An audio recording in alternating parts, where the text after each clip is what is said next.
Ladies and gentlemen, please join me in welcoming the 2019 Federal Employee of the Year, Vicki Brahm.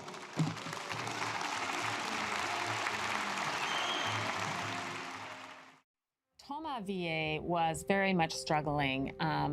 In 2014, there was a major tragedy of a young Marine who died from a mixed drug toxicity.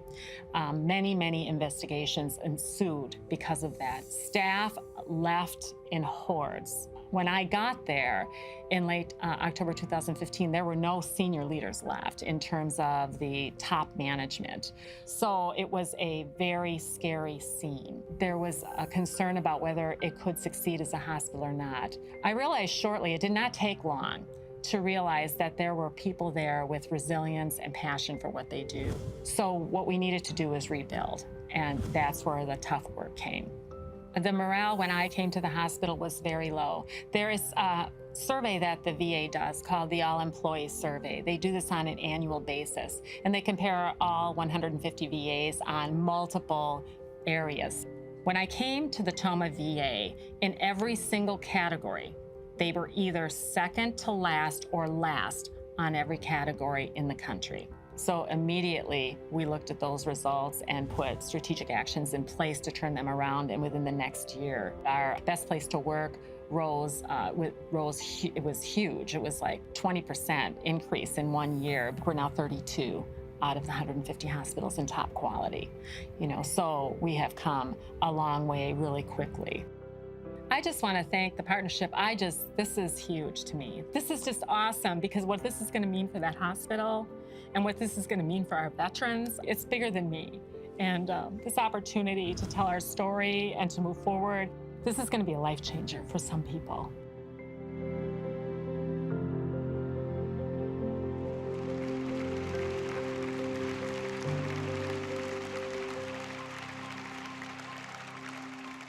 Ladies and gentlemen, please join me in welcoming the 2019 Federal Employee of the Year, Vicki Brahm.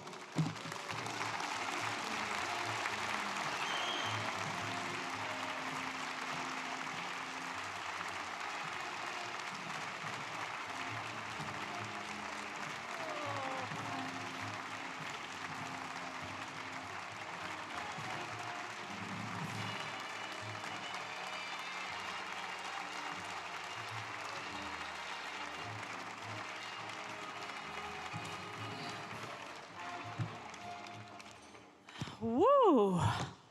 It really is like the Oscars. This is absolutely awesome. I am so honored and humbled at the same time being with such esteemed colleagues. And I need to thank the partnership for doing wonderful, positive support for the federal government and all the great things that happen.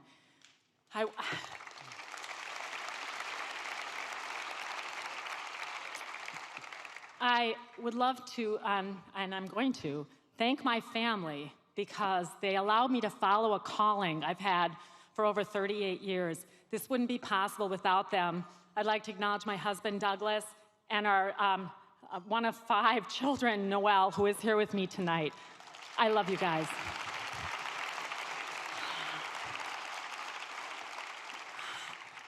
I hope, Team Tacoma, I hope you're streaming this, because this one's for you. We've been through some tough times. My job was to come in and create a vision, remove barriers, and allow the great people that existed there to step forward and show the innovation that was possible, and you did it. Congratulations.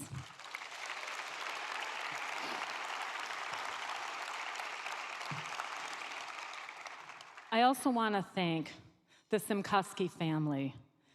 After a terrible tragedy of losing a son at the Tacoma VA, they became an inspiration not only to me, but to all my staff as they attended all of our veteran experience committees, and they helped us turn into the VA we are today.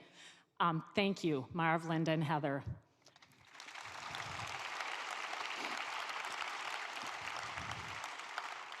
I'd like to thank the VA senior leadership for creating a culture of psychological safety and confidence in me so that I could take the risks that I needed to take to be successful in this endeavor.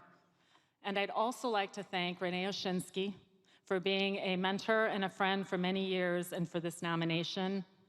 I'd like to thank all veterans who are here today, because that's what I'm all about. Thank you for your service.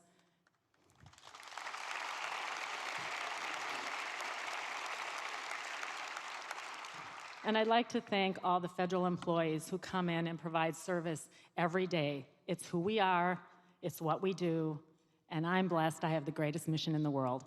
Thank you.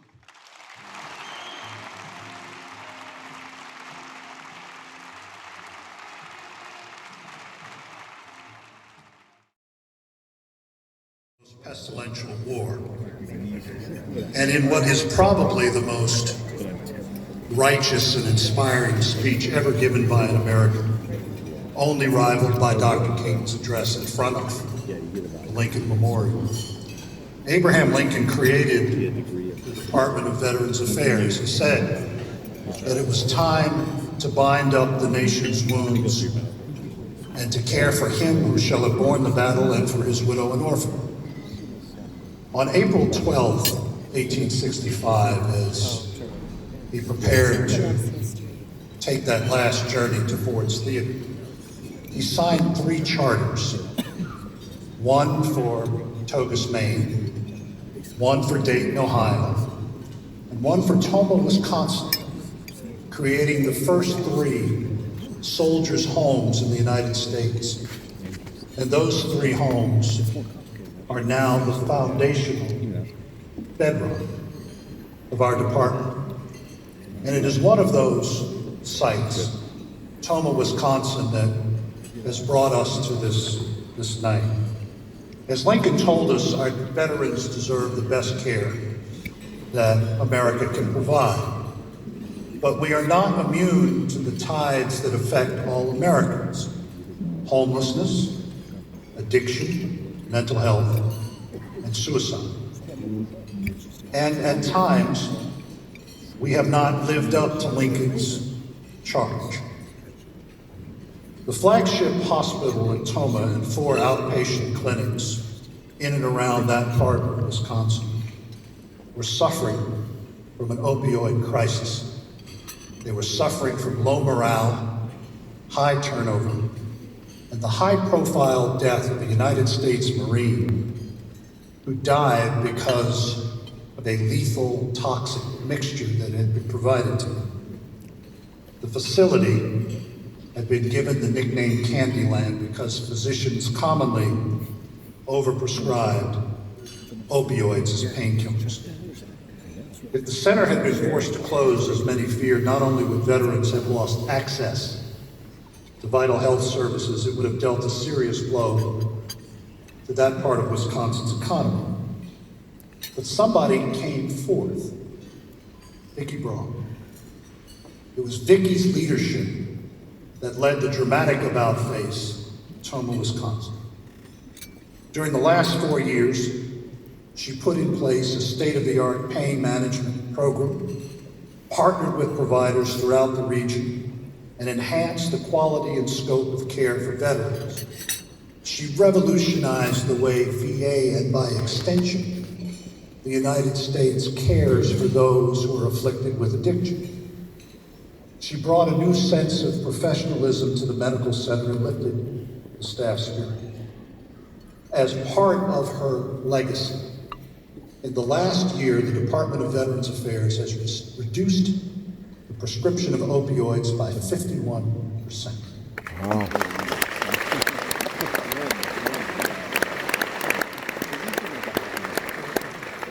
Under the revolutionary leadership of Vicki, we have substituted traditional painkillers with common medicines like Tylenol and aspirin and ibuprofen and aspirin.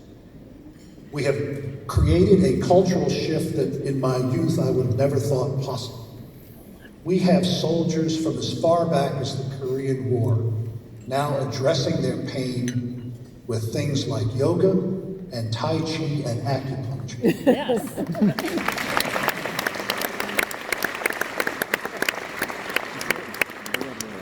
When Vicki arrived at Tomah, it was in the bottom 5% of VA hospitals in terms of performance.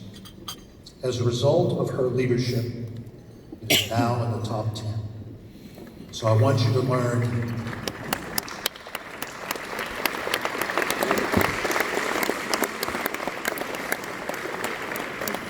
a little more about the changes that our honoree has wrought.